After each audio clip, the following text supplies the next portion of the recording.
ऐसा उन्होंने क्या कहा मैंने पढ़ा नहीं, लेकिन एक बात बिल्कुल मानना चाहिए और वास्तव है कि हर जगह पूरे देश में आरएसएस से संबंधित जो अलग अलग संगठन है, वो संगठनों ने मुसलमानों के खिलाफ, क्रिश्चियनों के खिलाफ, आदिवासियों के खिलाफ, दलितों के खिलाफ एक वातावरण जो किया है, और लिंचिंग करना, मारना, जिस ढंग से मारे जाते हैं लोग, तो ये भारतीय मानस जो है, दिल है, वो भारतीय मानस ये बात कभी मानता नहीं। इस तरह से हिंसा करना, गांधी जी यहाँ सक्सेसफुल हुए क्यों? क्योंकि गांधी जी ने अहिंसा की बात की और लोगों को वो अच्छा लगा। तो ये हिंसा की तरफ जाने वाला जो राजनीति है, वो बिल्कुल लोगों को पसंद नहीं। लोग इसके खिलाफ जाएंगे। एक बात मैं बार बार कहता हूं कि इनकी तो सेना पहले से ही है। 1925 में आरएसएस की स्थापना हुई और आरएसएस ने अभी कई संगठन उभे किए हैं और उनके जरिए इस तरह से वो सत्ता काबिज करने की कोशिश कर रहे हैं और मोदी जी को मदद कर रहे हैं, ऐसा मेरा कहना है। तो समाज में एक तरह से दरार पैदा करना, ये लोगों को मान्य है, ऐसा समझने की जरूरत नहीं। लेकिन सर, क्या आपको लगता है कि देश में जो संघ परिवार है और वैगनर सेना की तरह है? बिल्कुल वैसी है। वैगनर सेना अभी तैयार हुई। इन्होंने 1925 से ये सेना तैयार की है। ब्रिटिशों के खिलाफ वो लड़े नहीं, यहाँ के लोगों के खिलाफ लड़े। उन्हें कई इसको नहीं मारे। ब्रिटिश के लोगों को अंग्रेजों के खिलाफ कुछ नहीं किया, कांग्रेस के खिलाफ किया, गांधी जी को मारे। अभी भी ये देखिए, अभी भी कहां न कहां वही बात करते हैं। अभी भी गांधी जी का फोटो लगाते हैं और उसको गोलियां मारते हैं। इसके बारे में मोदी सरकार है, उनके अलग अलग सरकारें हैं, वो कुछ करते नहीं, कुछ बोलते नहीं। तो कहां न कहां उनका समर्थन होता है, इसलिए ये सब हो रहा है ना। लेकिन सर, जो वैगनर समूह है, वैगनर सेना है, उसे की जो आरएसएस है उसका दावा है कि न्याय, शांति, सेवा ये उसका पर्याय है। कहाँ न्याय शांति? आरएसएस के 4 मुद्दे रहते हैं। बच्चों को 4 तरह से सिखाया जाता है, छोटे बच्चों को वो शाखाओं में। एक तो पहली बात ये सिखाई जाती है कि झूठा कैसा बोलना।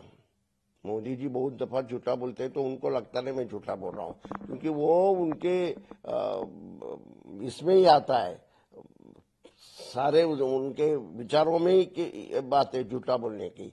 दूसरा, हिंसा करना। एक लाठी जो उनके कंधे पे रहती है, वो हिंसा का प्रतीक है। हिंसा करना जो इस देश में मान्य नहीं। यहाँ का, इस देश की खासियत ये है कि यहाँ हमेशा नॉन वायलेंस की ही बात की गई है, अहिंसा की बात की गई है। गांधी जी सक्सेसफुल हुए, इसका कारण ये है, ध्यान में रखना। तीसरी बात, वो दूसरे समाज के बारे में द्वेष निर्माण करने का काम करते हैं। और चौथी बार, राष्ट्रवाद के नाम से मनुस्मृति लाने का उनका एक ये है। कोई राष्ट्रवाद वगैरह यहाँ के लोगों की बात वो करते नहीं। या बड़े पैमाने पे कंसंट्रेशन ऑफ इकोनॉमी, कुछ लोगों के हाथ में इस पूरी इकोनॉमी देने की और लोगों में दरार पैदा करने का, ये उनकी नीति है। और ये हमेशा यही नीति हिटलर की रही है। अगर आप चार काम संघ का बता, सरकार तो आपकी रही है केंद्र में, फिर कोई संगठन पर अगर इतने आरोप हो तो बैन क्यों नहीं कर देते हैं? कौन बैन करेगा? बैन वही, अभी सरकार ही उनका है। आप भी तो थे सरकार में। हाँ, हम जब सरकार में थे तो हमारी सरकार हमेशा प्रेम से करो, ये करो, वो करो, गांधी जी का विचार है। मेरे ख्याल से वो तो आज भी मैं कहूंगा कि हम सत्ता पे आने के बाद ये संगठन जो है उसके बारे में क्या करेंगे। किस को? मैं, अगर ये सरकार जाएगी, अभी मोदी की सरकार जाएगी और सरकार विरोधी दल की आएगी, तो विरोधी दल के लोगों ने साफ उसके ऊपर ये विचार करना चाहिए, इनका क्या करना ये तय करना चाहिए। इस तरह से खाली प्रेम से बात करके नहीं चलेगा। एक नंबर 2, ये मैं कहूंगा कि कहां न कहां हम लोगों को ये इसका विचार करना चाहिए कि इतने बड़े पैमाने पे बढ़े कैसे, क्यों बढ़े, यहाँ क्या मुसलमानों का है, क्या मुसलमानों ने किया है, मुसलमानों की संख्या ही कितनी है, हिंदू कैसा खतरे में है, आप ही सत्ता पे और हिंदू खतरे में है, ये सही बात नहीं। खतरे में जो उनकी सत्ता जब खतरे में आती है तो हिंदू खतरे में आता है। दूसरा सवाल सर ये है कि बताना है, जेपी नड्डा ने कहा है कि अगर देश में विकास को निरंतर जारी रखना है तो मोदी को प्रधानमंत्री बनाए रखना होगा। तो अभी तक विकास हुआ, वो मोदी जी आने के बाद विकास हुआ क्या? ऐसा नेहरू जी ने सत्ता जब ली तब यहाँ पीन भी तैयार नहीं होता था, वहां कितनी बातें की उन्होंने, कई बांध बांधे, खेती के बारे में निर्णय लिए, किसान के बारे में इंडस्ट्रीज बढ़ाई, कई एजुकेशनल इंस्टीट्यूशंस खड़े किए, आईआईटीज उस वक्त 5 आईआईटीज खड़ी की, क्या मजाक की बात है? आज पूरे देश में, पूरे दुनिया में हमारे इंजीनियर्स और हमारे डॉक्टर्स ये नंबर 1 पे हैं, ये मानना चाहिए।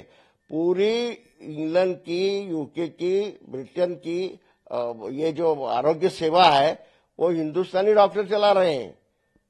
ये सब ये आने के बाद हुआ, कुछ भी बातें करते हैं। ये आने के बाद क्या हुआ है उन्होंने बताना। ये आने के बाद कुछ नहीं हुआ, कुछ लोगों के हाथ में सारी अर्थव्यवस्था देने का काम किया इन लोगों ने और लोगों में दरार पैदा करने का काम किया। भारत अमेरिका संयुक्त बगान माओवादी और आतंकवाद के तौर पर इस्तेमाल न किया जाए, ऐसा बयान संयुक्त रूप से दिया। इस पर पाकिस्तान ने पलटवार किया तो राजनाथ सिंह ने जवाब देकर कहा पाकिस्तान को, आप कश्मीर की बात ना करें, जो आपका अपना घर है उसे पहले व्यवस्थित करने पर ध्यान केंद्रित करें। ये मेरे ख्याल से बिल्कुल सही है। ऐसा पाकिस्तान ने हर दफा कश्मीर के बारे में बोलने की क्या जरूरत है? कश्मीर ये बिल्कुल भारत से अलग हो नहीं सकता और होगा नहीं। कश्मीर ये हमारे पूरे देश के अभिमान की बात है। कश्मीर हमारे साथ रहेगा और कश्मीर का विकास भारत सरकार ही करेगी। वो तो कह रहे हैं कि जम्मू कश्मीर में जल्द लोकतांत्रिक प्रक्रिया बहाल होगी, चुनाव जल्द होगा। अच्छा, वो जल्दी करना चाहिए चुनाव। उन्होंने चुनाव ये बंद किया, वहां की सरकार को निकाल दिया, ये गलत था। वहां चुनाव होना चाहिए और लोगों को जो सरकार चाहिए वो आनी चाहिए। आप लोग कहते हैं राहुल गांधी प्रधानमंत्री बने, आगे शरद पवार ने कहा कि विपक्षी दल की बैठक में पीएम पद को लेकर कोई चर्चा नहीं हुई है, वहां मुद्रास्फीति, बेरोजगारी, सांप्रदायिक ताकतों के बारे में चर्चा हुई है। अच्छा, अभी ये सवाल ही नहीं पैदा हुआ होता कि किसने प्रधानमंत्री होना और किसने नहीं। राहुल जी के दिमाग में क्या है ये भी किसको मालूम नहीं है। हम लोगों को जरूर लगता है कि राहुल जी बने, क्योंकि राहुल जी ने जिस तरह से यात्रा निकाली और यहाँ के बिल्कुल गरीब लोगों से जिस बातचीत की, यहाँ के सवालात बहुत अच्छी तरह से उनको समझे हैं, क्या है, क्या होना चाहिए, ये उनको बहुत अच्छी तरह से मालूम है। तो हम लोगों को जरूर लगेगा, लेकिन ये सवाल अभी उठता ही नहीं। जनता भी तो वोट यही सोचती है हमारा कौन हो, वर्कर्स उसी होप पे काम करता है, लीडर्स उसी होप पे काम करता है। और तो ऐसे में राहुल गांधी प्रधानमंत्री बने, ये आपकी चाहत हो सकती है, आपके कार्यकर्ता। 2004 में सोनिया जी प्रधानमंत्री बनेगी, इस तरह का वातावरण नहीं था। तो भी सोनिया जी ने जिस ढंग से नेतृत्व किया उसकी वजह से सरकार आया और प्रधानमंत्री सोनिया जी नहीं बनी। हालांकि हम कांग्रेस वालों का कहना था सोनिया जी बननी चाहिए, लेकिन उन्होंने प्रधानमंत्री सिंह साहब को बनाया।